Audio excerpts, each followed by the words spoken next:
Perfect.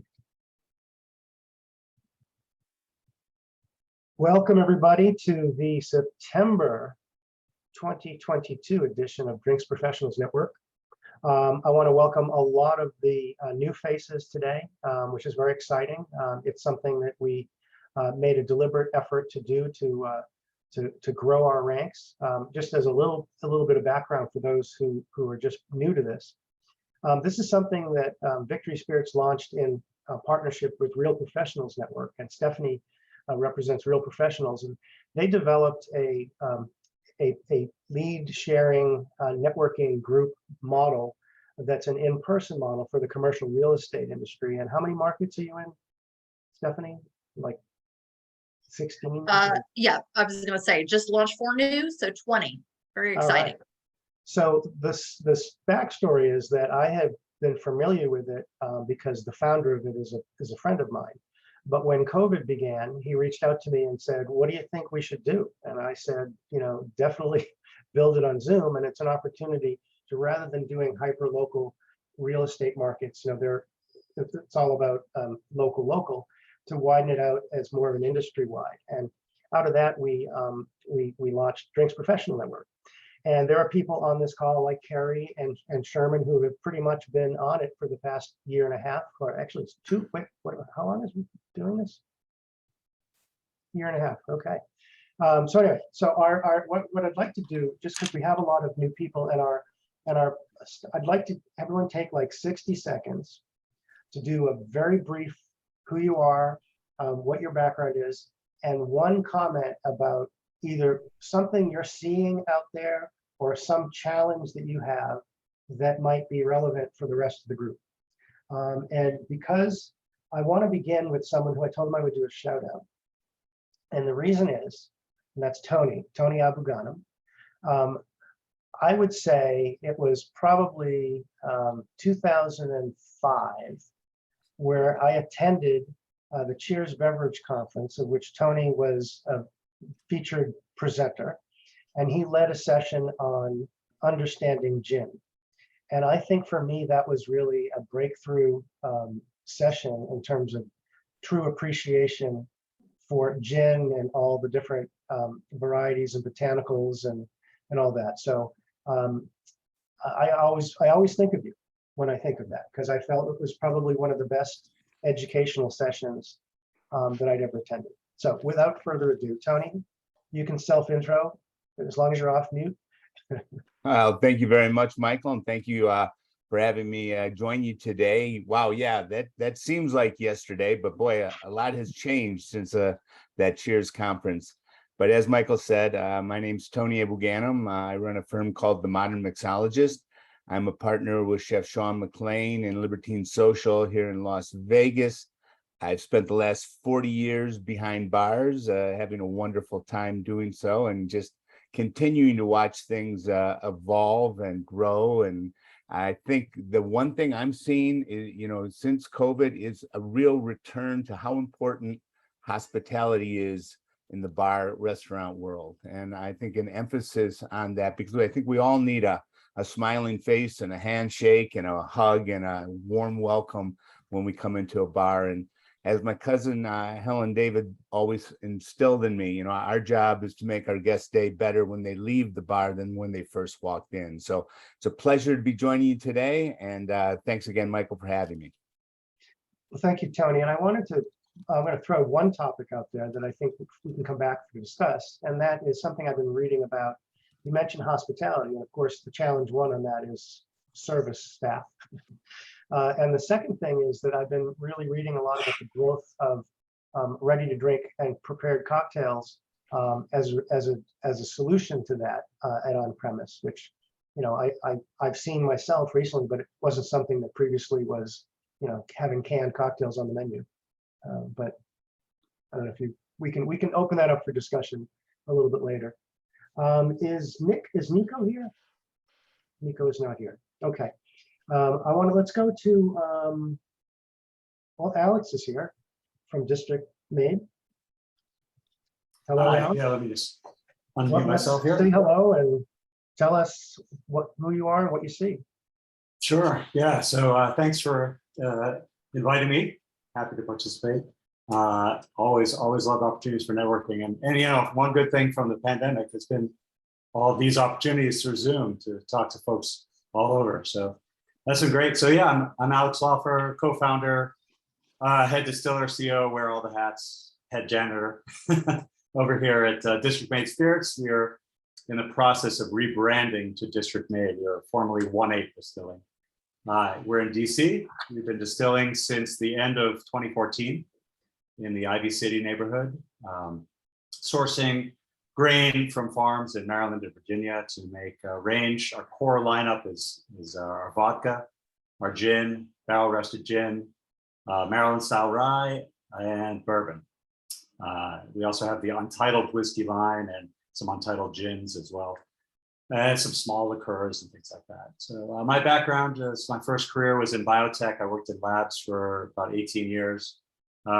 Always loved to cook, and had the opportunity to start 1/8 with a good friend of mine, Sandy Wood, back in 2013. And it's been a fun ride ever since. Maybe not as much the last couple of years, but things are getting better. I think, you mentioned staffing being an issue. That's for sure. Our tasting room business has not even come back close to where we were before the pandemic. And it's hard. Also, we can't be open a lot. We have a small crew of staff. We're open 1 day a week. And that's it on the tasting room. That's what's your distribution footprint outside of your local market? Yeah, pretty small. We're doing some distribution in Illinois, a little bit in Colorado, Missouri, but otherwise it's DC, Maryland, special orders in the Commonwealth of Virginia. Mhm. They haven't taken us on yet, but we'll try again. And so small distribution. All right, well, let's, Lorenzo, do you want to say hello? I was going to go to Carrie, but she had just gotten up and now she's back, but okay. Well, we'll come to you afterwards. Lorenzo, how are you? Welcome. Yes, thank you, everybody. Appreciate the invite. Happy to talk about whiskey things or industry things. So a little bit about myself.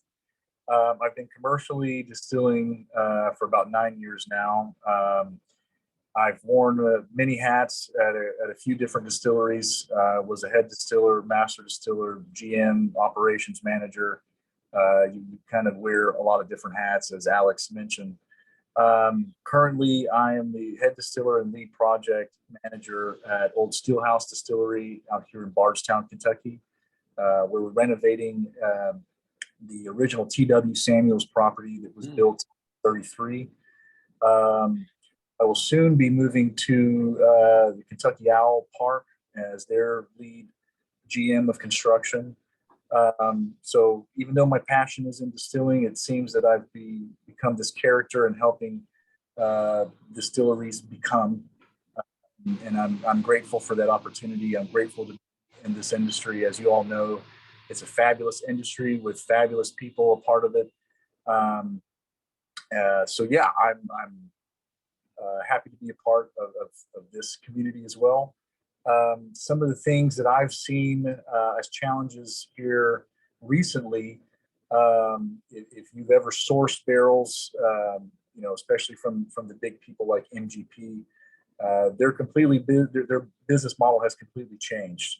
They here recently they've purchased Luxco, and it seems as though they're funneling more of their product into SKUs versus a source for the community, which presents its challenges in a lot of different ways, especially for smaller brands and smaller distilleries. But yeah, that's been kind of a short and sweet intro, if that's all right. That's right. Yeah, and you're really on the forefront of seeing there's obviously a great effort to expand capacity for some of these reasons. It takes time, and everyone's in the supply chain issues of getting the gear. But that's a big topic which we talk about often. We'll come back to that. Let me go to Scott Ragland now. Scott. Hi guys. My name's Scott Ragland. I've been a industry professional for about 11 years. I've run all kinds of retail stores. I've been behind the bar, beverage directing. So I've done on and off premise for about 11 or so years. The last year and a half, I worked for a distributor. And then right now I work for Ghost Coast Distillery in Savannah, which is actually closing down, ironically enough, in the next month after 6 years. So I'm actually in the market, as they say. But I've literally worked every single type of retail on and off premise that you can imagine in the Atlanta market. Tell us about what's the situation with Ghost Coast, because I had heard it was closing. Yes. So apparently they went to market with a 3.5-year-old bourbon that was okay. And the product had just their master bourbon had just hit 5 years, smoothed out immensely. And they just decided we were looking at rebranding because everybody was associating the new 5-year product with the 3.5-year product. It was self-sourced. No MGP juice, no Bardstown, no Wilderness Trail. Very, very good stuff. And on the shelves at $36, it was going to take off.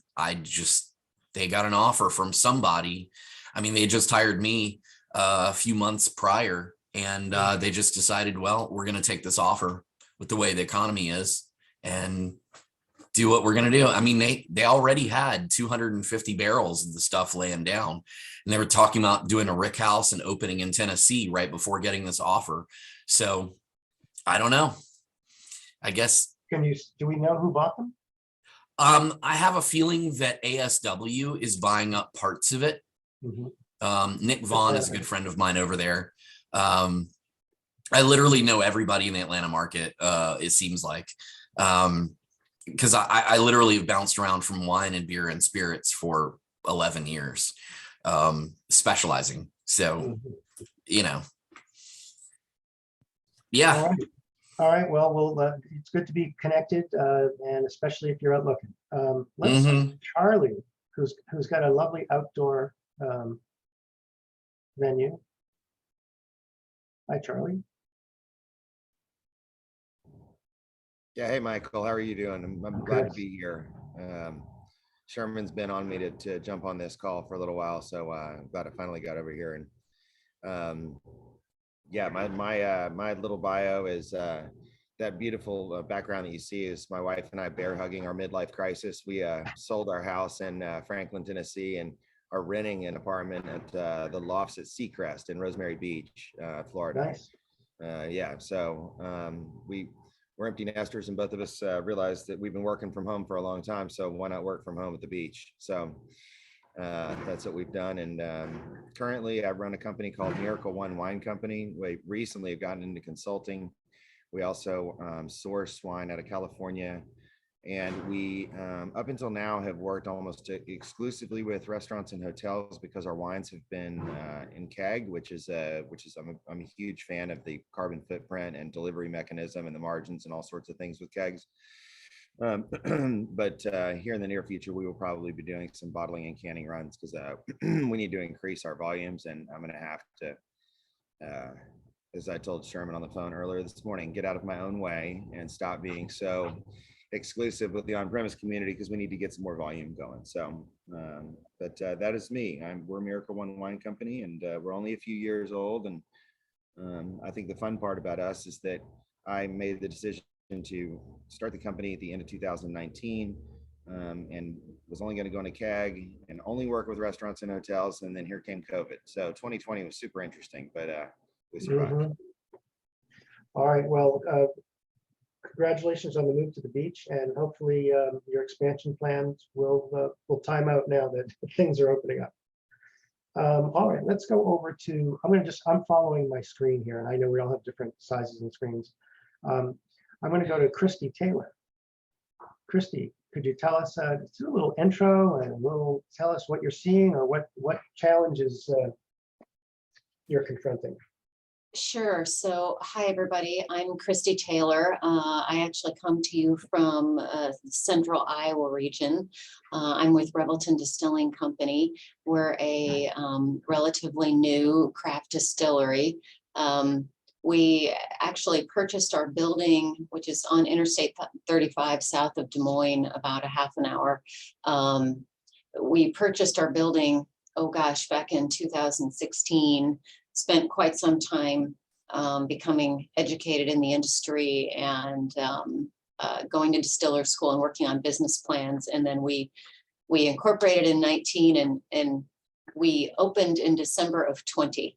So we are a distillery who attempted to open in the middle of COVID. So, you know, that's been fun.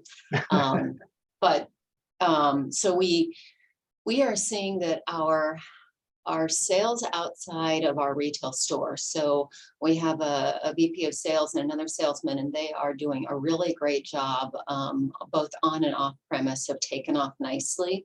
We have good statewide market distribution and have started going into northern Missouri and Nebraska. Nebraska's taking off pretty well. Missouri is languishing, kind of dying on the vine. But we tried to onboard a distributor in the middle of COVID, and we couldn't get together with them or even sample our products in person. They're still not letting us do that, so that doesn't work. They're still not doing sampling or allowing you to.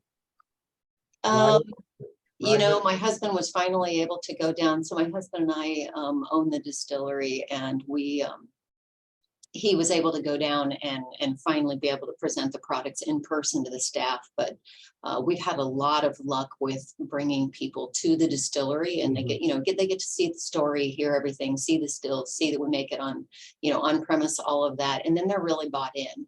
And they won't let their people travel. It's weird. We have a Missouri distributor that says, well, we don't spend any time in Kansas City.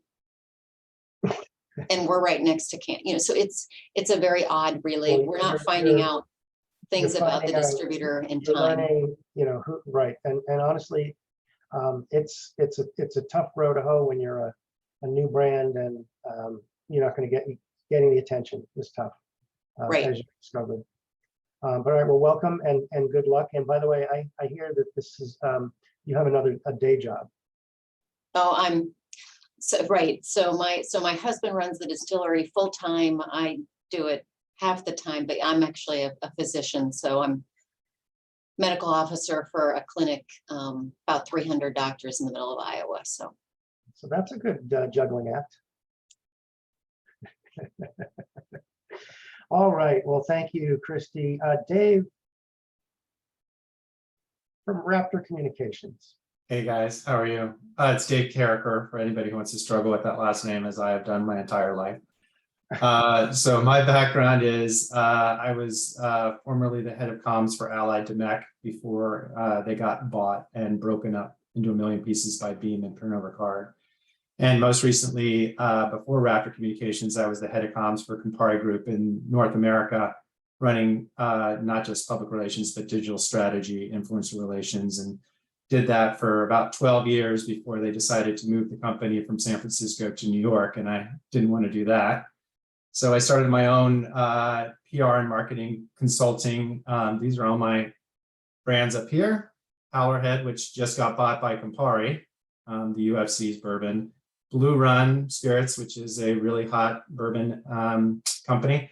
And then Wolf Spirits, so I know Tony knows Umberto Lucchini, Wolf Spirits out of Eugene, Oregon. And so what I'm noticing on the PR side is that the opportunities for writing articles are drying up fast. And there is so much product out in the marketplace, particularly whiskeys, that it's very difficult to get coverage of any scale any longer. The New York Times, the Washington Post, the Wall Street Journal, stories just don't come anymore, or they don't come with frequency. So the real win is all what I call the whiskey geeks of the world. So it's all of the bloggers, all of the Instagrammers that you get a ton of them, and then you can get some kind of scale, the podcasters. And that's the real way to win. Don't think you're going to get the New York Times, because it's just not. It's few and far between. Yeah, so and that's kind of the wild, wild west with all the bloggers. You've got to really curate and get to know who's got the influence and the following. I'm very impressed by the fact that you could point to every brand without looking. It's funny, but when I forget that I have other business for Raptor that's not spirits, and I see that I have a bar sitting behind my head, and I think other people must just think I'm a drunk sitting here in my office with all these brands. All right, well, let's say Robin Robinson, who has probably the best backdrop today. Yeah, that's actually my personal collection in the basement of my house right there. Tomorrow, I'm inviting 40 people from around the New York City area to come up and drink some of those bottles because it's just way too much for one person to handle. So I bill myself as a brand Sherpa. I work primarily with small brands that are trying to enter the marketplace. I've been running 2-day workshops, route to market workshops with Moonshine University for the past couple of years. I taught the longest running whiskey class in the United States in New York City at the Astor Center for about 11 years prior to the shutdown. And from that came the book that I'm probably best known for, which is called The Complete Whiskey Course, a comprehensive tasting guide in 10 classes. I also run sales workshops for brands, and primarily the thing that I see out in the marketplace, which is something that I saw when I first got into this industry. I've been a lifelong salesperson. I was an actor for many years. I was in the high-tech industry for many years.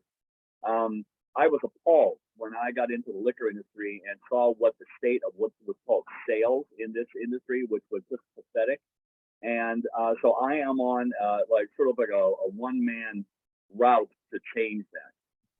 What I do is I help brands kind of, get to the summit that they want to, but part of that is essentially reforming exactly how sales is thought of outside of the old gangster mentality from the mid 20th century that was kept up through the end of the Seagram's days. And current day distributors are, just literally, when I was with Compass Box, I was on the ground with Compass Box for 7 years. I was the U.S. brand representative. I worked 34 different markets in this country. I was like, are you kidding me? You're a salesperson? You know nothing about sales. So I kind of refer to myself as standing on the top of a large snowy hill with a snowball in my hand, and I'm throwing it down there in order to create an avalanche, and I'm just looking for other people to kind of create that avalanche with me. Well, I think in a moment we're going to have a discussion with Sherman about that, because Sherman's on a mission, but it's different, but it is about that. I want to go to Trent, let Trent say hello. And then I know I got Lisa and Adam, who we haven't introduced yet, and then we'll open up for some topics. So Trent. Hi, everybody. Happy to be here. Michael, I know I said I was going to be on last month, but got busy. I'm going to give you cliff notes, my background. I moved to Tennessee in 2001 to go to school, and then worked 15 years as a record producer in the music industry. I kind of got burnt out on that. I still do it because I love it, but not for money anymore, necessarily. So I ended up joining forces. I've always been a big fan of bourbon and whiskey, and I've spent a lot of time going to bars, and it's just like it became a passion. And so a friend of mine and I joined forces. We started a number of businesses and kind of flipped those, and then ended up being able to start Buffalo Chip Spirits it's been a little over 3.5 years ago when we formed the company. We released our first product 29 months ago, and of course the pandemic happened. So I came into this landscape, where, the supply chain got totally messed up and had to navigate that, learning from scratch. And I've done everything from, licensing, finding the supply chain, sourcing whiskey. And I rely on, people like Michael and others to help me figure out these problems. So it's just problem solving. And we did pretty well. We've got 7 products to market in 12 states. We did partner. I do want to mention we partnered. The name comes from the Sturgis Buffalo Chip out in South Dakota, which is the largest bike rally in the world. 500 to 700,000 people for a 10-day party. And so we licensed their name, partnered with Woody out there. I recently pulled in, now we are the official sponsor for Thunder Beach in Panama City, Florida. So they do it twice a year. So we're their official sponsor there. So that's exciting. Very recently though, I started kind of suffering from burnout. It's real. Working 90 hours a week for 2.5 years with no break. I just felt I needed a change. And so I recently left the operations team, still an equity partner, still am actively engaged with the team. But I decided to start a consultant agency just to try to help, new brands, maybe not make the same mistakes that we made early on. And I ended up working with craft distributors out in Atlanta for the last few months. And then I work really closely with a guy named Bill Henderson. He owns a company called Innovation X Marketing. He was the executive vice president of Sidney Frank. So he, designed the Grey Goose label, worked with Jägermeister, Casamigos, Hiding Seltzers. He's kind of a mentor of mine. And recently I'm helping him with a legal cannabis business. So that's kind of what I'm doing now. But I am looking actively for opportunities in spirits because I love it. It's so fun. Well, I think I know that you have a perspective because you did, as you mentioned, spend a lot of time out in the field working with distributors. So that's a good topic to talk about. I'd love we can share some of those. I want to. Can I mention one question that I have? Yeah. I have two questions. I just want to mention real quick, and then we can circle back if that's okay, Michael. Yeah. I did want to comment on what you said earlier about the on-premise. One thing that I think is very important is education. The bartenders are the gatekeepers, and people are going to buy kind of what they suggest and tell them to buy. And my other question that I have, if we could circle back, if anybody could explain to me how Heiler Howlerhead, owned by Dana White, how their banana whiskey can say bourbon on the bottle. If anybody can answer that question, I'd love to know. I'd be happy to answer that question. So the Howlerhead is made at Green River Distilling, which is now Bardstown, and it is 100% bourbon. So it is 80 proof, 2-year-old bourbon made at Green River. Yeah, but doesn't it have banana flavoring in it? I didn't think bourbon technically you couldn't call it a bourbon if it had flavoring. It depends go ahead. what they put on the label. So I think Adam wants to join in, and he hasn't been introduced yet, but he's coming. If you look at the example of what you got it. If you look at the example of what Angel's Envy did, theirs is 100% bourbon, but you'll see on the label about the addition of what they put on there. So if that's actually on the label, then it can still, if it was created under the auspices and rules of bourbon, it can still call that, but it has to have that additional information. Yeah, so the official title is Kentucky Straight Bourbon with natural banana flavor. There you go. Right, with being the key word. Mm-hmm. Yeah, yeah, but that has to be on the front label. So Adam, so you teamed up on us here at Steelhouse. So. Yeah, we did. And Lorenzo's leaving us, so I'm happy to join in with this as well. So my name's Adam Inman. I'm the visitor experience director at Old Steelhouse Distillery, as well as the head landscaper and main janitor. A little bit of my background, I came from Tennessee. I was in the music industry as well for a long time, playing shows and touring and things like that. Around 2016, Nashville was getting crazy expensive, and had a connection in Owensboro, Kentucky, So moved there and then got into the bourbon industry with Green River, into the visitor experience part of it, because that was my background in touring as a musician and promoting our brand as a band. And so that has kind of led me here. Got involved in this project almost 2 years ago, bringing this historic distillery back to life, which would kind of, I think just about all of my good ideas for a challenge have been mentioned so far. Kind of the problem with being last, but one thing that additional thing that I can think of is our distillery is historic. It was built in the 30s. It has been closed since the 70s. And so bringing something back to life is an awesome idea. Sounds great. But like all of the little permitting things, the little things that this building was when it was running as a distillery for 50 years, and now that building can't be that anymore. And so that's been a part of our challenge.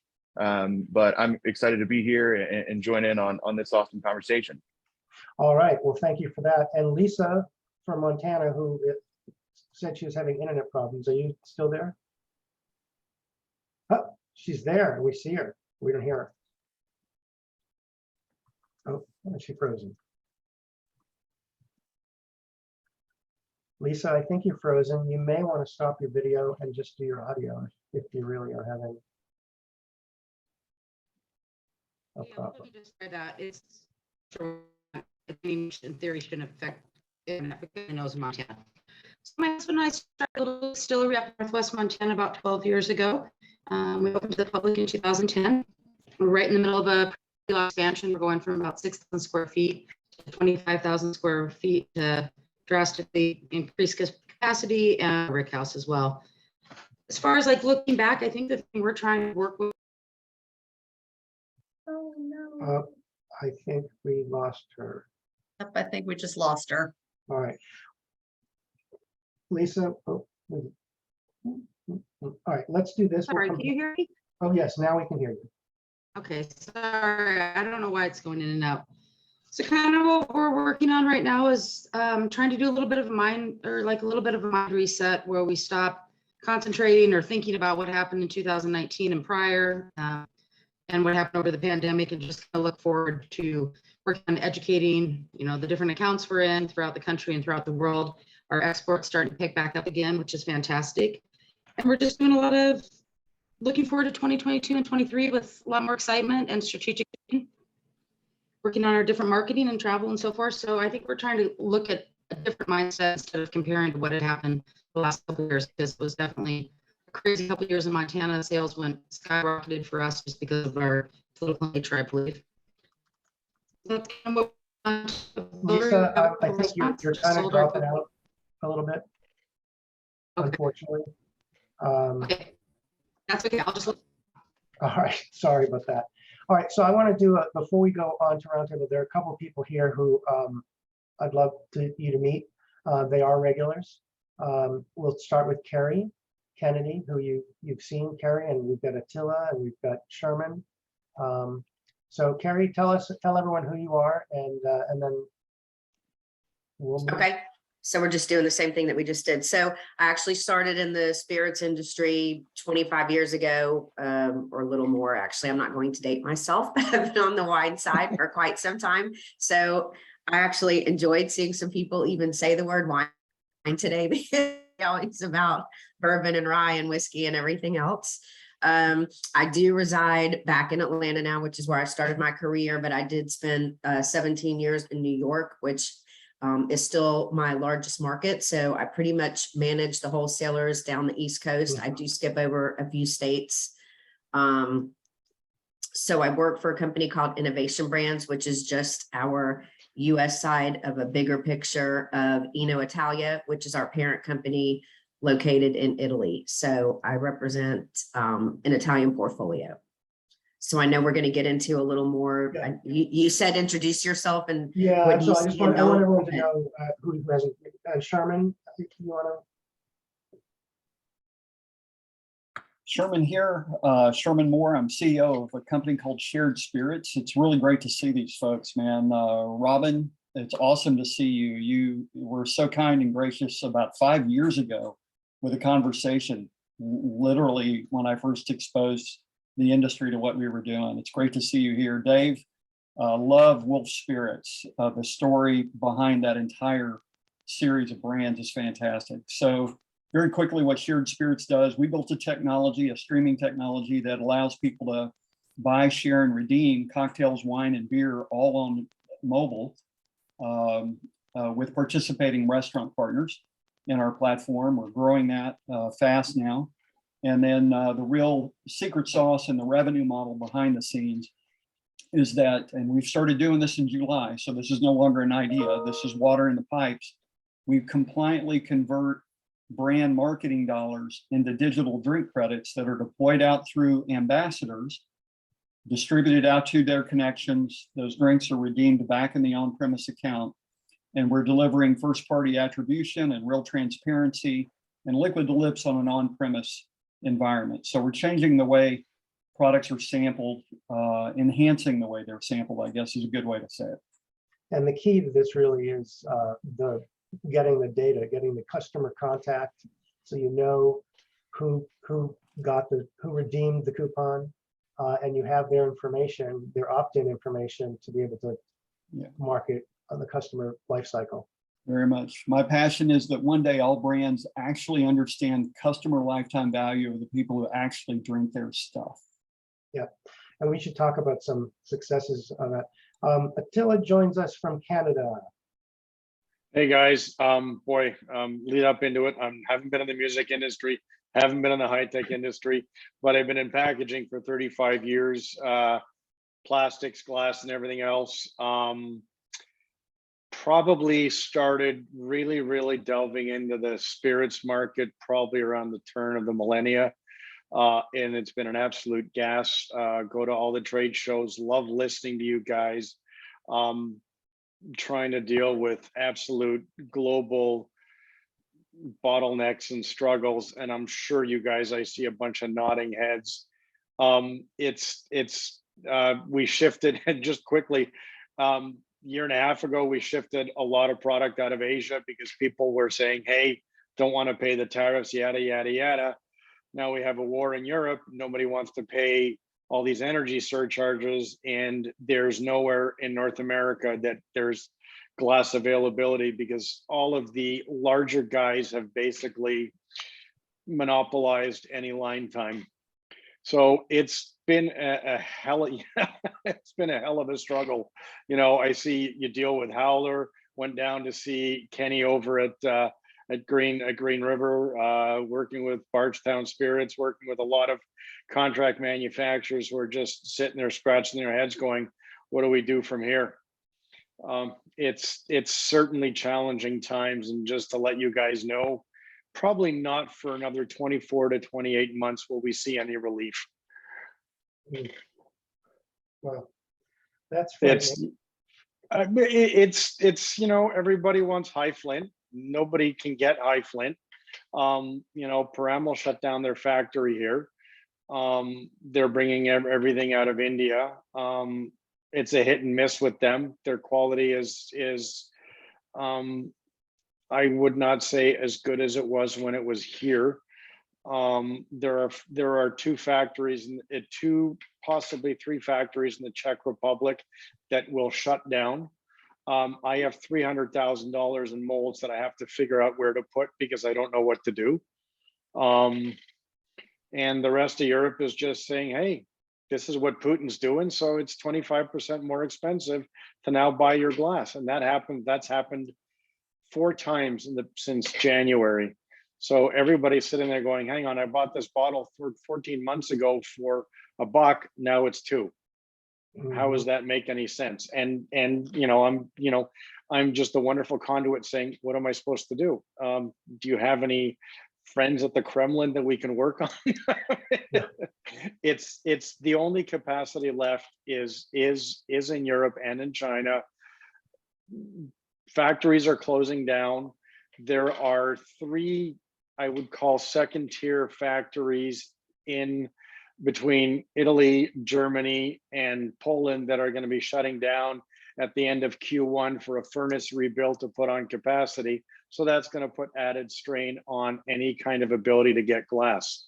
I will tell you, over the past 3 months, I have had phone calls from people desperately saying, hey, I wanted to launch a product in October, November, and now I'm not getting any glass till maybe Q2 of 2023.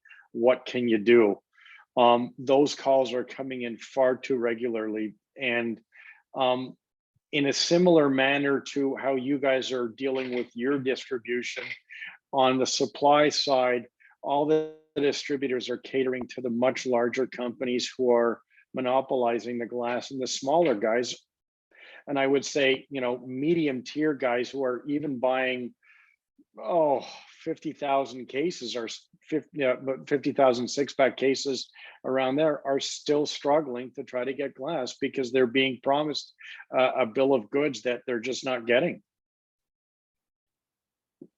Well, that's a sobering reality. All right, so happy Friday.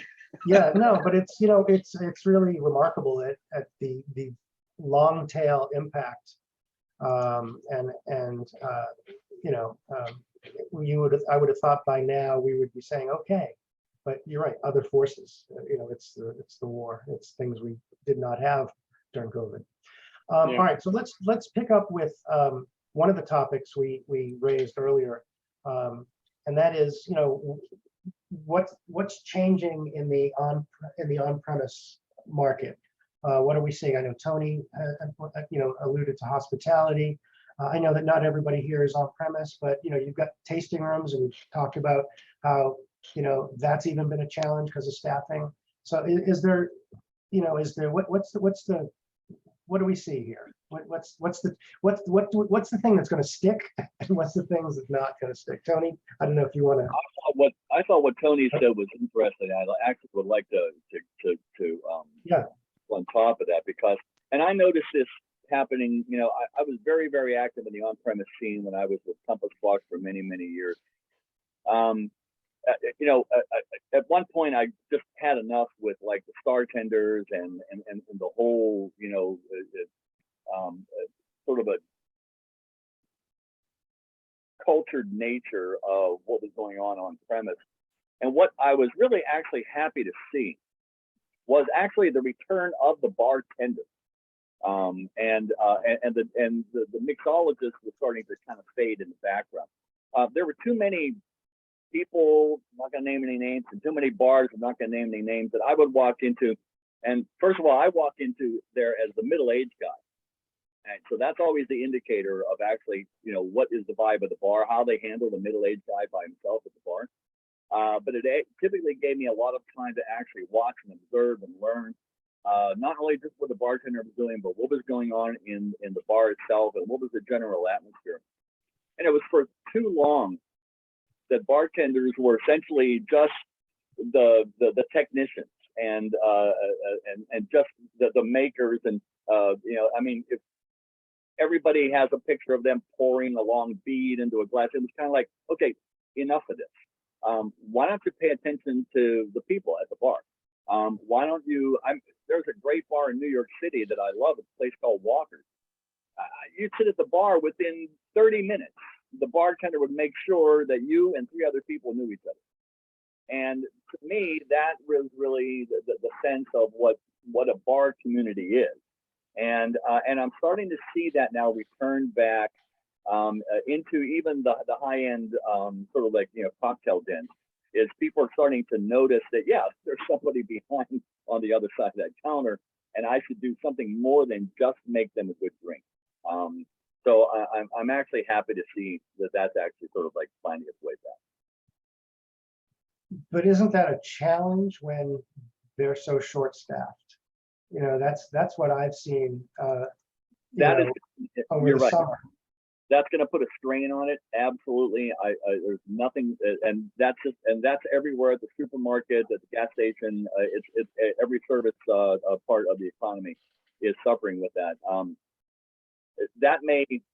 I don't know that it's an added burden, but the mentality. The most important thing is we pass out of that mentality now of just being the technician who makes drinks, that you actually have to pay attention to. And getting slammed behind the bar is just that's a natural part of being behind the bar. What about the trend of during COVID, people becoming their own bartenders and learning more about making their own drinks? And is that something that reduces the time that people go to bars? I've read a couple of articles about that predicting that on-premise hasn't come back as strong because people are used to they're used to not going out, and B, they're used to making their own drinks. I'll jump in on that because that's something I've been preaching for a long time, making great cocktails at home. I mean, there was a time not that long ago when in the 60s and 70s that everybody had a little bar at home, a bar cart or a wet bar or something, and made simple drinks at home and entertained their friends at home. And yeah, I think COVID definitely brought the cocktail into the home once again and instilled in people the skill to be able to make a basic classic cocktail. And I think, to Robin's point, that's so true. I mean, the craft bar scene exploded in America. I mean, there was a time when, there wasn't a great craft bar outside of, New York, San Francisco. And then now if there's a city in the US that doesn't have a craft cocktail bar, I'd be surprised. But you're right. I mean, bartenders are pushed right now. We're shorthanded. They're working extra shifts and keeping that smile on their face and that welcome.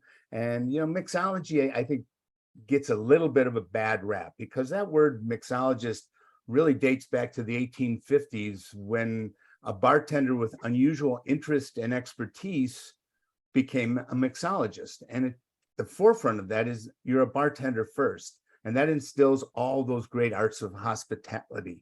And it's just a passion to take it to the next level. But I think it did explode too quick, where anyone who got an article published somewhere became this mixologist, and unfortunately lost track a little bit of what the bar really is all about, and that is putting smiles on faces. Some of my favorite bars and bartenders, I never even dream of ordering a Negroni, but the bartender welcomes me, knows my name, knows how the nights did, what the stock market closed at, knows that this is my girlfriend and not my wife. And is a great bar and great bartender. And I think we're getting back to that simplicity behind the bar, but yet that welcoming nature that a bar should always instill in there. Mm-hmm. You mind if I jump in after him? So I live in one of the more wealthy areas of Atlanta, and every single expensive multi-million-dollar house out here all have their own bars. Now, there's a difference between the craft cocktail enthusiast and the bourbon and whiskey enthusiast. One of the bars that I actually learned how to bartend at complains constantly that all of these people with in the bourbon barons and these big bourbon and whiskey clubs are all just meeting in each other's basements, and they're just making Manhattans and maybe and just sitting around comparing 140 proof whatever's that's jet fuel. But then you have the craft cocktail people. And I think the craft cocktail people they became enthusiasts during COVID. They tried to make flips. Not many people are using egg whites and things like that are sitting around your house. You go like, oh, hey, I'm going to make a carrot juice infused cocktail today. You go out to the bars to do that in order to try new drinks like that. And I think my girlfriend, being one of the main bartenders at one of the highest end restaurants in the area, she dealt with that a lot, where she had to start coming up with further and further stretched cocktail ideas that are no one's going to think of at home. You're not going to be like, oh, hey, let me try this drink with this alcohol I've never heard of before. And I think it's a challenge for the bartenders, but I do think that the bourbon and whiskey crowd have gone to basements and they're like, there's no way I'm going to a bar to spend $100 for Rip Van Winkle, $125 a pour. Instead, I'm just going to try and get it from retail or secondary market and then hang out with 25 of my closest friends and sit in the basement and drink it. Can I make a comment? Again, go. So it kind of comes back to what I said earlier about, education. So people are going to buy the bartenders are the gatekeepers. So, for example, I'm going to use this as an example because I thought I hated mezcal. I tasted, mezcal maybe like a couple years ago, and it was probably a bad one. And I did not like it at all. But I recently, through working with craft and this brand ISO that I had to represent, started tasting these mezcals, and the subtleness and the different flavor profiles that I got from it was almost like tasting bourbon. And I realized, man, this is awesome. Like I just drink it neat, and I mean just little sips, and it's so flavorful. And I would never have tried that. But if, my bartender that I trust, and it comes back to customer service, at the end of the day, they call it the service industry for a reason. They're there to take care of you. So, you're there to have a good time, but, they're there to educate you on different drinks, different cocktails, different products. And if I have a bartender that I learn to trust and they're like, hey, have you had this? Let me make you this. I'll be like, yeah, do it. And then, if I like it, I'm going to tell 15 of my friends, and I'm going to be like, hey, you need to try this. That's amazing. And I think it all comes back to the service element, and then also educating people. My curiosity in all this is how much the RTD market has completely killed the bartender, because now we've got all these larger companies basically saying, hey, we'll do the mix for you. This is what you have to buy. And it's not necessarily the best mix. Everybody's saying that RTD is on the rise, and they're all from the undertones of everything that we're talking about here. It's almost sounds like there's an undercurrent that's going to pull the rug out from underneath it. So, from a guy who's trying to plan strategically on the supply end, because RTDs are one size and regular liquor is a different size, what do you do? Where do you go? How do you align yourself? I'd like to touch a little bit on that topic, if you don't mind. So talking about hospitality in Bardstown, that's at the forefront of what we try to do to retain these customers and brand recognition and brand loyalty. And even though RTDs are very popular now, I would never compare it to a bartender or a bar experience. And I think what sticks with the consumer is the experience. So whether it's interaction, whether it's a flair, whether it's education, the customer is there for an experience, and that is what is a lasting impression that you can't get anywhere else. So whatever your favorite bar is, it's more than that interaction. It's the ambiance, it's the environment. So I think you have to strategically look at all of those categories and really nail them down and look at it more from a perspective of an experience. You're not just serving a drink. You're not just selling them something. It's all of that. It's the way that your bartenders are dressed. It's the way that your bar smells. It's all of those little components is part of. I totally agree. Totally 100% agree. The experience. Well, there's nothing.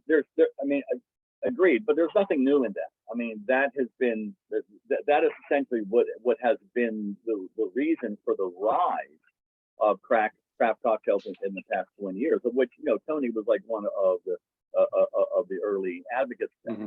They brought this sort of a sense of another time period with brand new, fresh ingredients, and they spurred the creation of liquors and spirits that hadn't been made before. I mean, it hadn't been made for a long time. I mean, the rise of rye whiskey is almost a direct result of bartenders discovering old recipes that called for rye, and they looked around and couldn't find any rye whiskey out there. So all of these things have been around for a while. The evolution of it, I think that his one point is with the RTD, is that that's kind of going back to what Tony said about this is what people used to do at home. They used to have a bar cart at home. They used to actually make drinks at home. The RTD is the new example of that. What I'm waiting for is the bars to actually now incorporate that back into the bars again. I never forget one of my favorite drinks is a Pins Cup. And I remember going to many bars in London where Pins Cups are on tap. So it's a very simple drink. You can make it on tap, but it's the bar experience that I went there to actually enjoy. So somewhere between all of that, maybe that's all going to come back together again. So I'll just comment on the RTD market. I don't believe it's replacing the mixologist. The RTD is basically replacing the beer occasion for people who want something stronger than a beer. So it's not that people who have a bar cart are all of a sudden just drinking out of a can. So I don't think that's the actual occurrence. And also that if you're trying to get into the RTD market at this time, you've missed the boat. It's completely oversaturated. The people who are going to win have already won for the most part. And it's going to go the same route as the seltzer market, which is crashing right now. So right now, I think the research I've seen, the people that are diving, going heavy into RTDs are doing it because it has a higher alcohol content than a beer. And they're just looking to get drunk faster. Gary? Why do you say the seltzer market is crashing?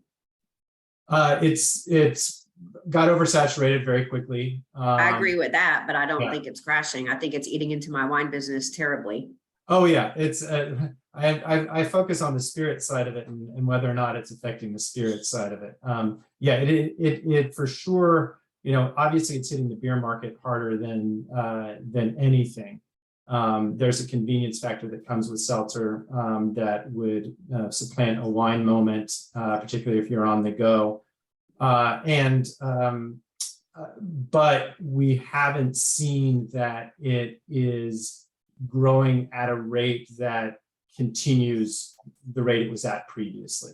I think all right, but that's a big difference in crashing and not growing at a certain rate, because I certainly don't. I do not believe it is crashing. I think it's spiked very high. It's down to a plateau right now. I can't hear. I don't know what Lisa and I can't hear. I think what happened was that it spiked very quickly, but it's actually coming down to a plateau. So in some cases, you can say that it's dropped. Anybody saw what happened with Truly, you can see that there was, but the bottom has not come out of the seltzer market, but it has come down to a plateau. In that respect, Carrie, that's maybe where you're starting to still seeing the competition with wine right now. Someone else was jumping into this. Sherman? As far as go ahead. Speaking to Trent's point in chat, we help represent brands and samplings and so on and placements. And, we were on the phone yesterday with a growing RTD brand and very well resourced. They haven't even been provided an on-premise list. There's been no attempt to place them in on-premise accounts. And the reason for that is that we see here in Nashville, which is a very popular market, the bars that do take on an RTD do 2 or 3. They don't do the full slate. So you have to be, best we can tell, extremely unique, very intentional, and provide outside support to get placements as an RTD in a bar. It's got to be kind of a unique kind of bar. Maybe they're having good luck in sports venues, and festivals and so on, but not the traditional bar that we're seeing here in town. Can I ask a quick question, Tony? I think you'll probably, Tony, you were doing these at Liberty before everybody else. It became kind of a thing, and I feel like they have done fairly well in some small and larger venues across. And we saw them at our place. I know Libertines had them for years and years. Hi, Lisa. How are you? I missed your first part of the question. I was just saying, as far as like the R2Ds, I mean, I think when Libertine, you guys saw, you had pre-mixed cocktails that were ready to go and that were on ice when we walked in the door. And I think you were doing that years ago, weren't you? Yeah, no, absolutely. We opened with that being part of our program, doing house bottle cocktails and draft cocktails. We put an elaborate draft cocktail system and program in place at Libertine Social. Speaking of arenas, we also did that at T-Mobile Arena, where I do the drink program. So it is a way to do consistent drinks in a very High fast volume way, right? I don't think that that takes away from the crafting of drinks behind the bar, but it's just an added experience. I love that word experience. That's what I said. People don't come in for a drink, they come in for an experience. And at that time, you know, it was a unique experience to be served a bottled cocktail with the glass, with the garnish served tableside. You know, it elevated that experience. And it also, like I said, expedited service, took a little load off of the bartenders needing to make those 4 or 6 drinks a la minute. And it just added to the guests' overall experience and what part of our program. We didn't do any bottled cocktails during COVID. You know, we were closed for quite a while and we didn't really get the foot traffic.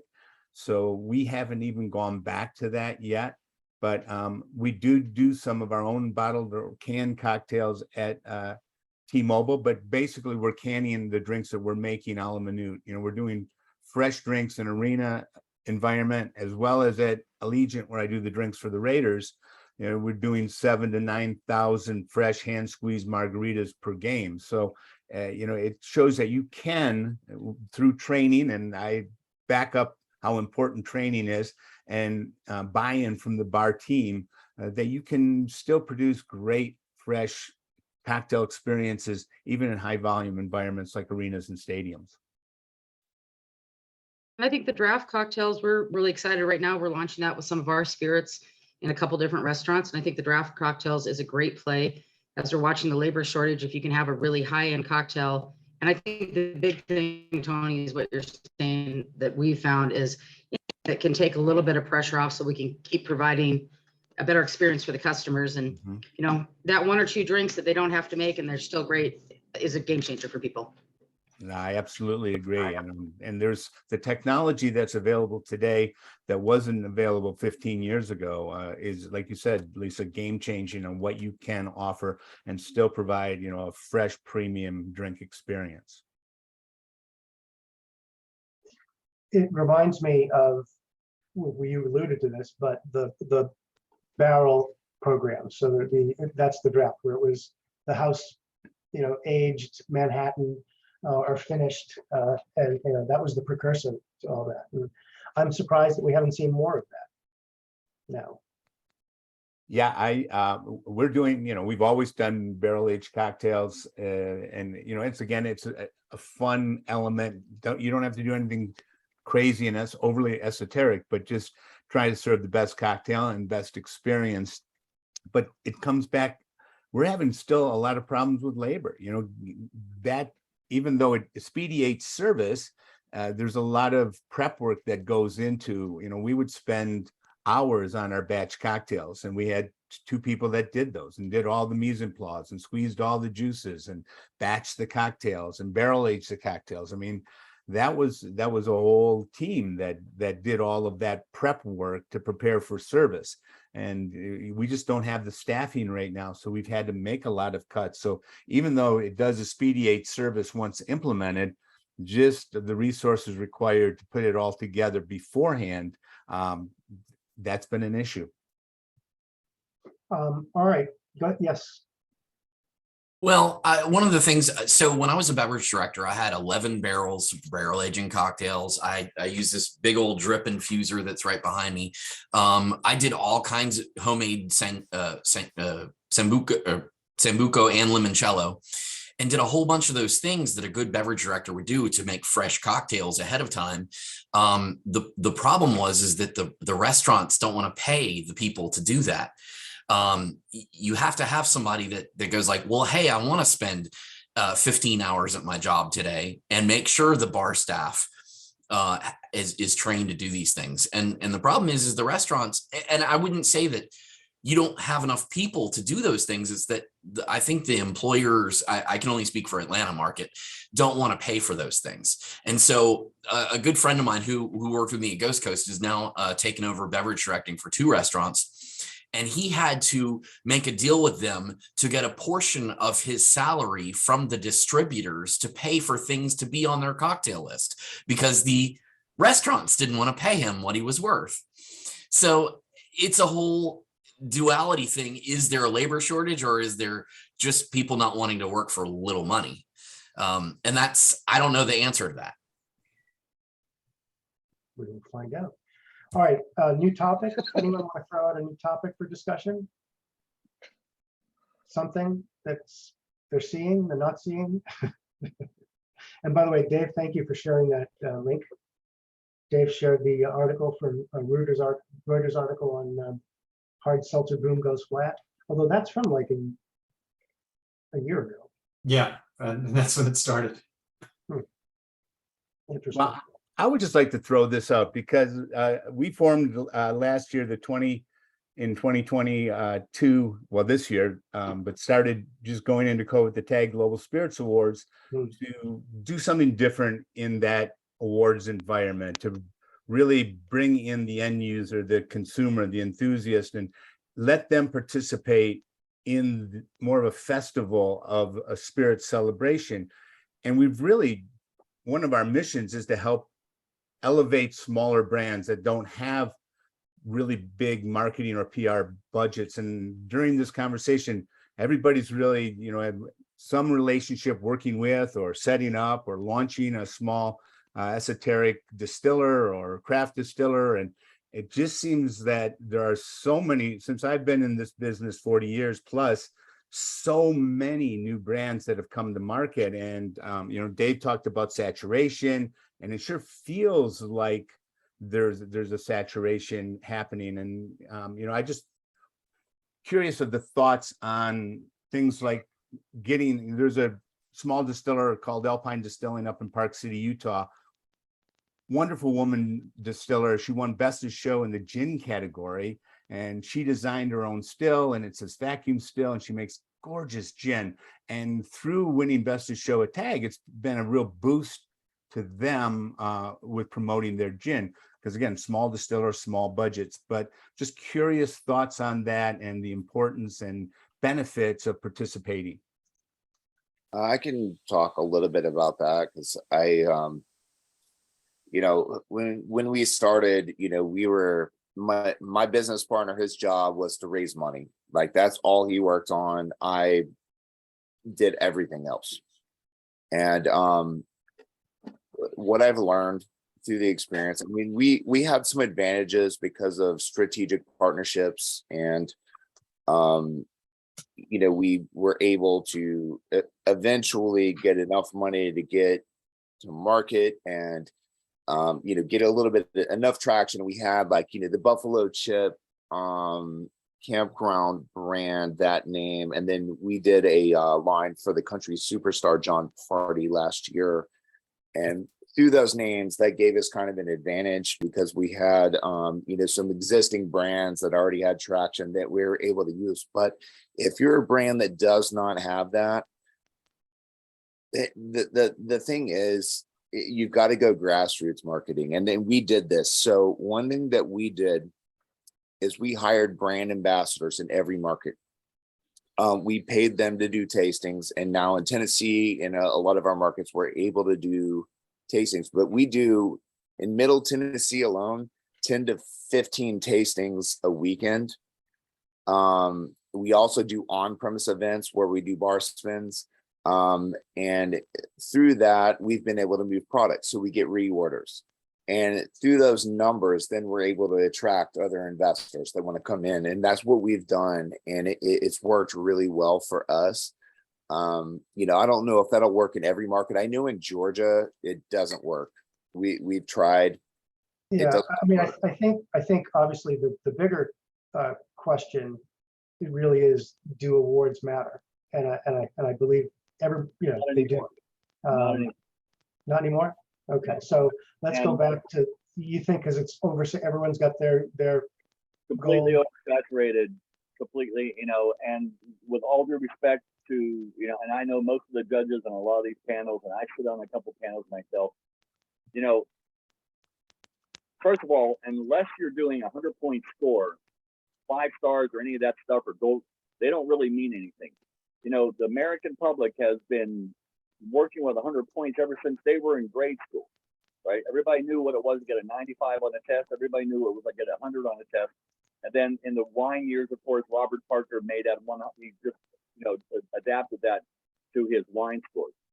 So at that point, if you're looking for something that moves somebody, a consumer that actually they're walking through the aisle and you want to get their attention to actually go over there, a point score is going to have more impact than a gold or a double gold. Now, that being said, I'm not seeing consumers being moved by that overall in the most place. Where the scores are actually helping is when you're at the distribution level, that kind of, because most small brands are trying to get distribution, so they're trying to use something to leverage their way to get a distributor to pay attention to them, and they can say, hey, we got these scores. San Francisco, Ultimate Spirits Channel, Ship Awards, whatever that may be, right? But there's a joke inside the industry. I mean, how many double golds can you get? And so there's a dilution effect going on there, and I think that consumers aren't really responding to that anymore. So Well, I'm not maybe this ties into what Dave was saying in terms of you don't get mainstream articles placed on brands, and I think maybe the way to look at that is that it's not simply about having an award, but it's what can that award platform provide in terms of visibility and credibility, or basically to showcase the brand. And I think, Tony, your awards program is really less about a badge, and it's more about introducing people, to new brands, right? Yeah, I did San Francisco for over 20 years, 11 of those as head judge. And the thing that I always thought was missing was that connection with the end user, with the consumer. We'd have these great judges that would sit in a room in white smocks for 3 days, and it was fantastic. And the results would come in, and I would always be contacted by enthusiasts wondering, about the judging, and why don't we bring those worlds together? So at the TAG Global Spirits Awards, we're going into our second year. They'll be held January 30th through February 3rd here in Las Vegas. We do festive dinners. We had Eddie and Bruce Russell in last year. We had the guys, Donis from Garrison Brothers, doing a tasting and a dinner. We do fireside chats. And it allows consumers to be able to taste these spirits, to be able to meet some of the makers, and also to meet with some of these great personalities from around the country. It's a global tasting panel. We brought judges in from 4 continents. We're looking to expand on that even more so next year. So it really is a great networking environment, but it's great to expose brands and people to each other and ultimately to consumers. I mean, that's the people that we want to get in front of at the end of the day. And we work a lot with the United States Bartenders Guild, and we use a lot of local, and we bring in bartenders. We want to celebrate the craft and how they put those spirits into final cocktails. So the Pink Tie Party, which benefits the Helen David Relief Fund, is a big celebration of the 5-day event. And it's a wonderful way to bring the worlds together. And we do so many of these trade events, but it's pretty much just all of us talking to all of us. And this allows the people that we're trying to reach ultimately to come in contact with the people that are, making it happen. So how does it work? Is it it's basically open to the public, or do people buy tickets? Right. At the foundation, it is a spirits competition. To Robin's point, we go off of points, but we then assign a medal value to the point value. So ultimately, you get a point score, and it was very good input, Robin. I took notes on that about the consumer's perception on points as opposed to medals. that is the foundation. But to expand on that, we have these consumer events where you can sign up and do a sushi and soshu class, or women in whiskey, and I mean things that bring those worlds together. So yeah, it's a ticketed event. The pink tie party on Friday night is a big, as fancy as you want to get, but celebrating our supplier partners, brands, made into cocktails as well as served neat. So exposure, time to interact, like I said, not only with some of the makers, but also with some of these great judges. When you get a chance maybe to meet Salvador Calabrese or Julio Bermejo or Dale DeGroff or Bridget Elbert or Charlotte Boise. I mean, it's really that is the vision of the TAG Global Spirits Awards, and we're looking to expand that and grow it annually here in Las Vegas. And we'd love to have you all participate and come out and attend. Yeah, it sounds like a great. I can speak to what Campari's strategy was, because I ran the awards program at Campari. So we look at these as several ways. We know that the consumer may see something and get intrigued by it, but that's less and less lately. So the first step is, which awards are worthwhile. So we would look at it and see who are the judges. That's the first start always. And we kind of boiled it down to San Francisco International Wine and Spirits Competition, Ultimate Spirits Competition, and now Tony's TAG Awards, because they have the most influential people, including writers, bartenders, beverage managers, that are going to taste your product. So if you're new to the market and these people haven't been introduced yet to your product, you now have a chance to get it in front of them and see it. And then from there, it's really about what leverage it brings to the distributor, what leverage it brings to the retailer, and what talking point it gives your salesperson. So there's value to having these, but what I would say is don't go after all of them, because when you start adding up $175 here, $300 there, it starts to add up very quickly. And when you start getting down to the Houston Spirits Awards, there are some that you're just kind of like, well, you just did that to get a ticket, and a lot of these are huge money grabs that don't have any influence. If you don't recognize the people that are on that panel, or if there's only one that you recognize in the judging panel, it's a money grab. So stay away from those opportunities. The ones we get most excited about are the ones that give you feedback on your product after they've tasted it. So that allows you to go back and kind of help your sales team bulletproof against something that you may not have recognized as a problem with your product, that you need to figure out how to message around it or fix the product, obviously. So my big warning to all clients, because I get this all day long, every day, should we enter this spirits competition? And 90% of it is no, because it's truly a waste of time. Being more selective, that's key. Mind if I jump in on this one? Sure. So I've actually been a judge for the Georgia Board of Trustees for the past 8 years, which judges just the wines coming out of Georgia. Then it expanded later to include meads and ciders, and then it expanded about 4 years ago to include spirits. But it had to be the stuff only made in Georgia.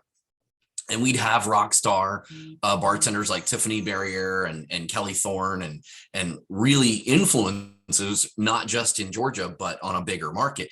And for some of the smaller guys, it was a great experience because they can get their product out there.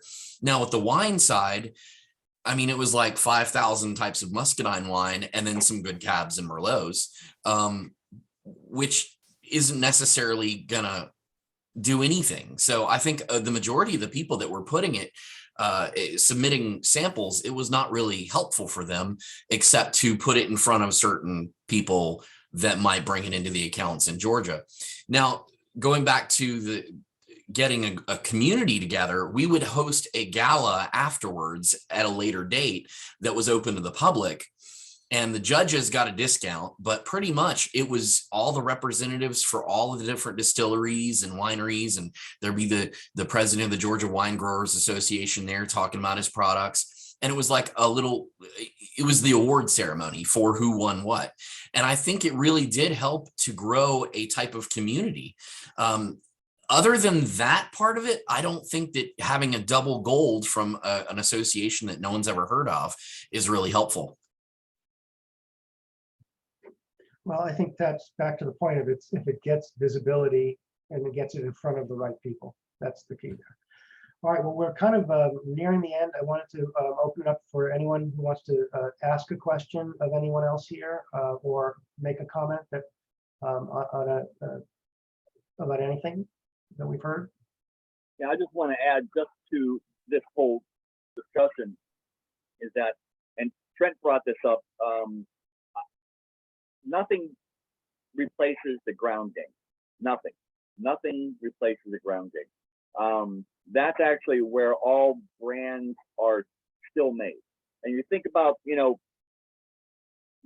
the whole idea of a Beefeater martini was salespeople going around and telling people who would make a martini, Beefeater martini, Beefeater martini, Beefeater martini, until you got a whole generation that knew no other type of martini but a Beefeater martini. So that's an indicator where you have to have people out there all the time. You can have an award, but that's no good unless you've got people on the ground that are constantly, you know, emphasizing that all the time. You know, when we talk about what is marketing, it's just simple things said over and over and over again. And so you need someone on the ground to be able to do that.